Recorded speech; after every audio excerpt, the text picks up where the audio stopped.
Bem, pessoal, a ideia dessa aula é apresentar um pouco dos princípios do GPS, que é o Sistema de Posicionamento Global.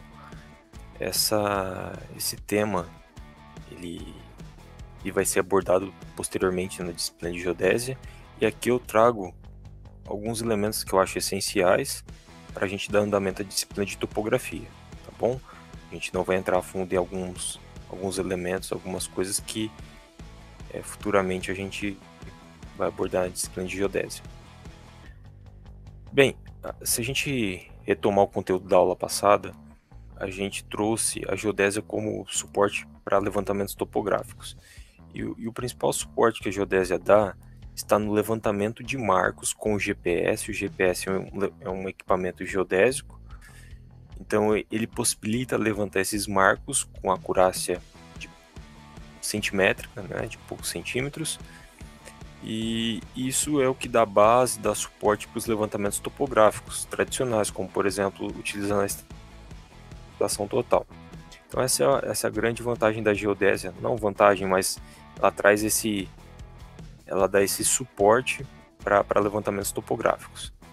E mesmo se a gente retomar as atividades práticas que a gente desenvolveu na disciplina, foi dito já para vocês que esses marcos eles têm que ser levantados por um período aí de 4 horas, pelo menos, né?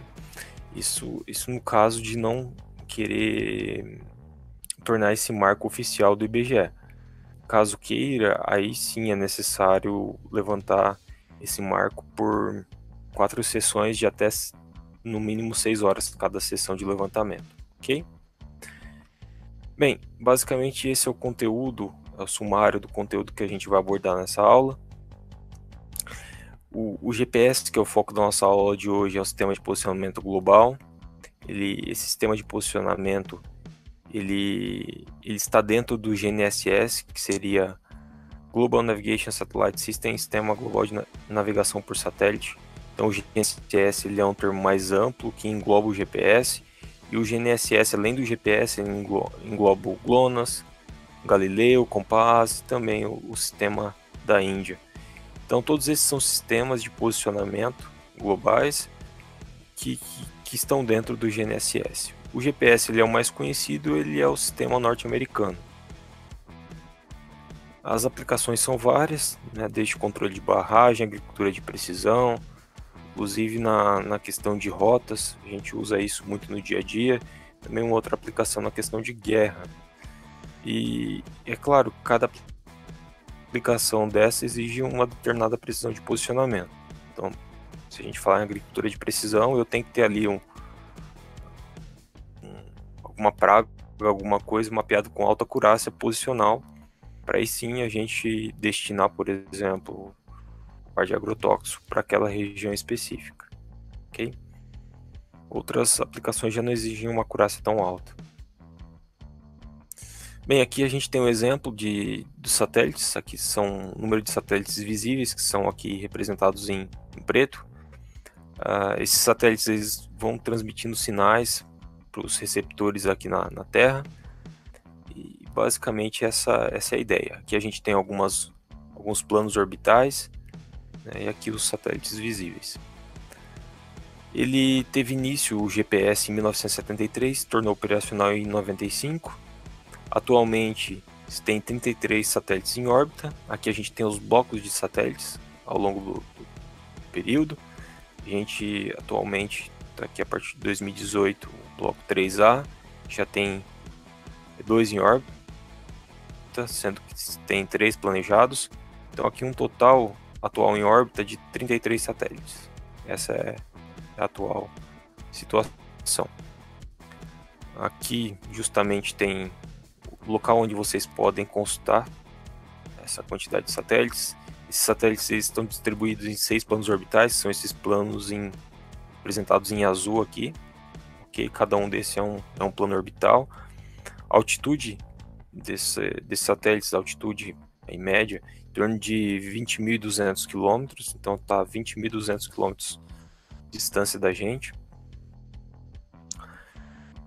Bem, e para a ideia do GPS, então estou recebendo o sinal do satélite, que aqui é o satélite, e a ideia é aqui estimar coordenadas na superfície terrestre, onde a gente está com o receptor GPS coletando os dados.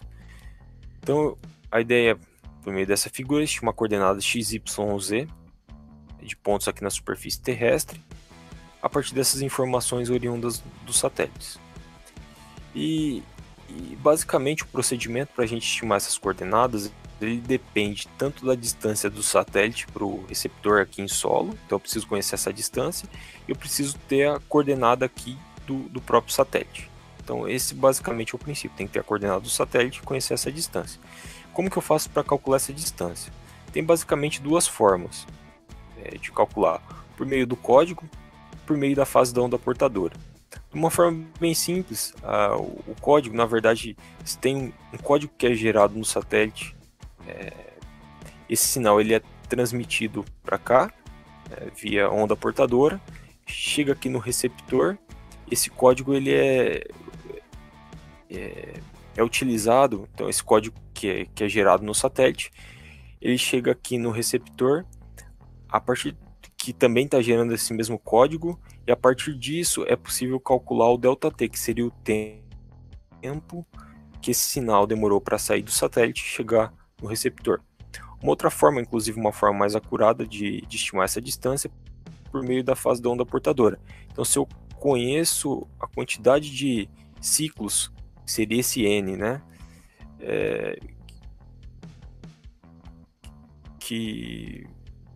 Se eu conheço essa quantidade oriunda aqui do satélite para chegar no receptor, é possível a gente calcular a distância, porque cada ciclo desse tem, por exemplo, em torno de 20 centímetros, 25 centímetros. Multiplicando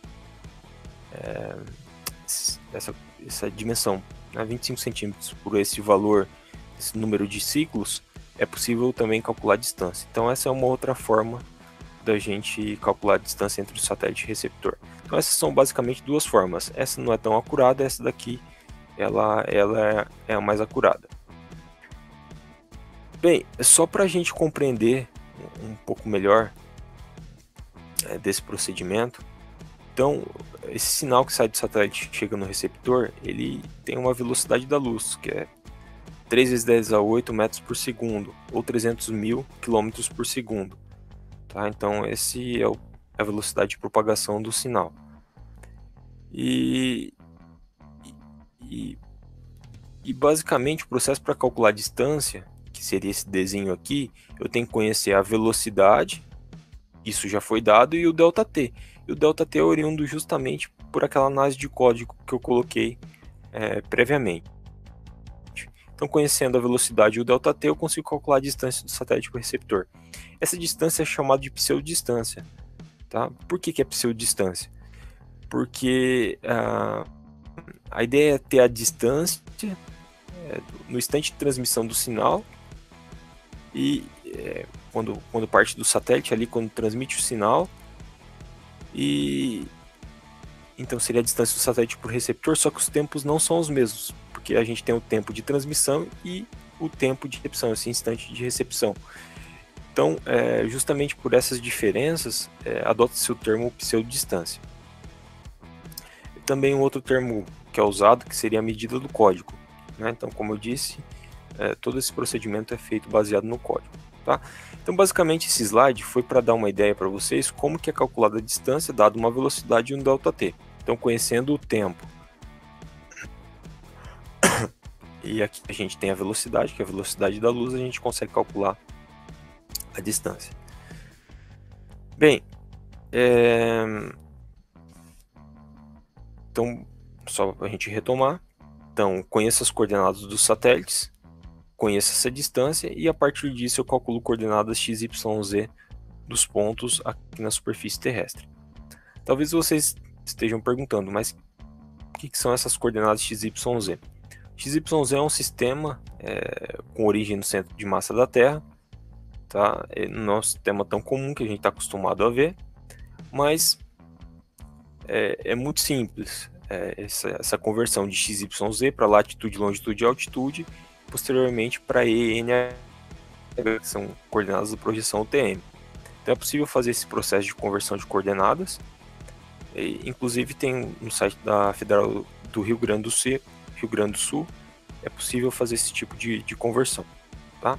Mas o GPS ele fornece coordenadas XYZ, e aí sim é possível fazer essas conversões, chegar em coordenadas ENH, que são as coordenadas que a gente utiliza em levantamentos topográficos.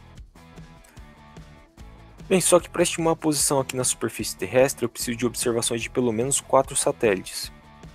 Embora, como foi mostrado previamente, eu tenho 3 coordenadas: XYZ, latitude, longitude e altitude, ou ENH. Por que eu preciso de 4 satélites e não apenas 3? 3, a princípio, seriam necessários. O quarto satélite ele é necessário por um motivo. Que o relógio que a gente tem aqui no receptor, ele não é tão acurado quanto o relógio do próprio satélite. Então preciso dessa quarta observação devido ao não sincronismo entre os relógios do satélite e do usuário, que seria do receptor aqui. Então a gente tem essas diferenças e por isso que eu preciso ter um quarto satélite. Bem, dado isso, conhecendo a distância do satélite para o receptor, que aqui é onde a gente está em solo, por meio dessas distâncias e conhecendo as coordenadas dos satélites, é possível, por um processo de trilateração, estimar coordenadas aqui no solo.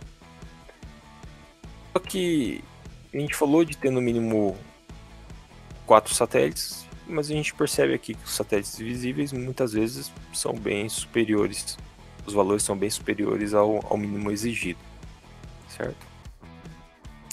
Os satélites eles têm 2 comprimentos de onda, seriam satélites de simples frequência, que são receptores L1, então tem comprimento de onda em torno de 19 centímetros. E receptores dupla frequência, ele tem tanto o L1, que é esse anterior, quanto também o L2, que aí tem uma dimensão de 24 centímetros. Seria aquele comprimento de onda que eu discuti previamente para vocês. Os receptores dupla frequência eles são mais precisos, mas também eles são mais caros. Bem, é lógico, quando a gente faz um levantamento com GPS, ele está a 20.200 km de distância da gente. Então tem toda a parte da atmosfera que vai influenciar nesse sinal.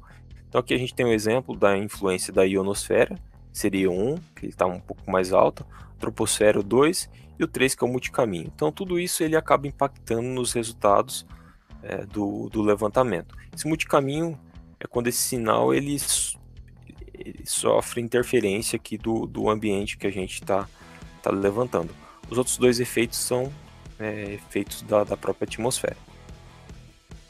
Aqui a gente tem um exemplo, né, da ionosfera e da troposfera, que está um pouquinho mais abaixo. Como que a gente faz para minimizar esses erros? Então a gente tem alguns métodos de posicionamento que permitem minimizar esses erros. O método de posicionamento, que ele é bastante conhecido, que é o PPP, é o posicionamento ponto preciso.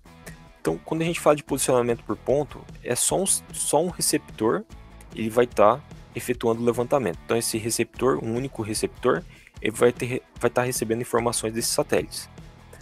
E nesse posicionamento por ponto preciso, a gente tem algumas informações que são utilizadas para ter um resultado acurado. Desde mapas de ionosfera, então é feita toda uma modelagem matemática desses efeitos para a gente ter uma posição ali acurada do receptor.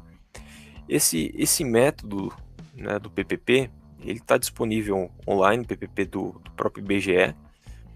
Ele é bastante utilizado para levantamento de marcos, né?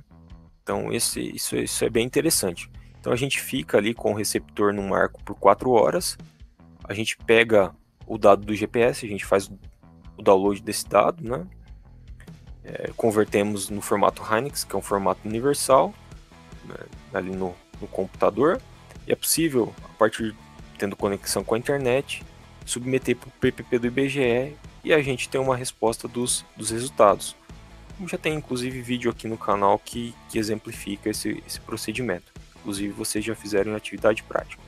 Então basicamente o PPP é um posicionamento por ponto. Então eu tenho apenas um receptor. Ele é utilizado em geral para levantar marcos, tá? Aqui está colocando como um levantamento absoluto porque eu só tenho um ponto. Bem, é claro que se a gente fosse levantar todos os pontos, demorar 4 horas para levantar todos os pontos, a gente precisaria de um tempo significativo. Então tem outras formas da gente tentar minimizar esse tempo de levantamento. Então aqui é o exemplo do RTK, também a gente já exemplificou para vocês em aula prática, que a gente coloca um receptor no marco de referência e a gente tem um segundo receptor, que é o receptor móvel, que a gente vai estimar coordenadas. Então esse receptor base ele está no marco que tem coordenadas conhecidas, ele está ali recebendo informações dos satélites e estimando a posição ali em tempo real. Só que essa posição está sendo influenciada por aqueles erros que previamente foram mencionados, da parte da atmosfera.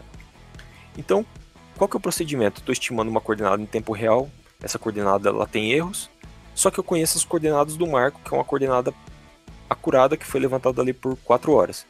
Então, qual que é basicamente o que é feito no RTK? Como eu tenho a coordenada do marco e tenho a coordenada que está sendo estimada em tempo real, eu consigo colar um erro, que seria o meu ΔX, ΔY ou ΔZ. E esse erro ele é transmitido em tempo real para o receptor, para o segundo receptor. Por quê? Eles estão numa condição atmosférica muito parecida. E, consequentemente, o erro que está acontecendo aqui também está acontecendo aqui, muito parecido. E esse erro ele é calculado aqui no receptor da base e ele é transmitido para o receptor móvel, né, que é o rover que a gente chama, certo? Então, essa é uma outra forma de efetuar levantamentos de um jeito um pouco mais rápido, ok? Bem, então, com isso a gente conclui a aula de hoje. Então, a ideia foi apresentar para vocês um pouco dos princípios do GPS e principalmente no sentido de estabelecer marcos com o GPS. Né? No caso, em geral a gente usa o PPP, mas outros marcos poderiam ser levantados, por exemplo, utilizando o RTK, desde que um marco tenha sido levantado por 4 horas. Ok? Até mais.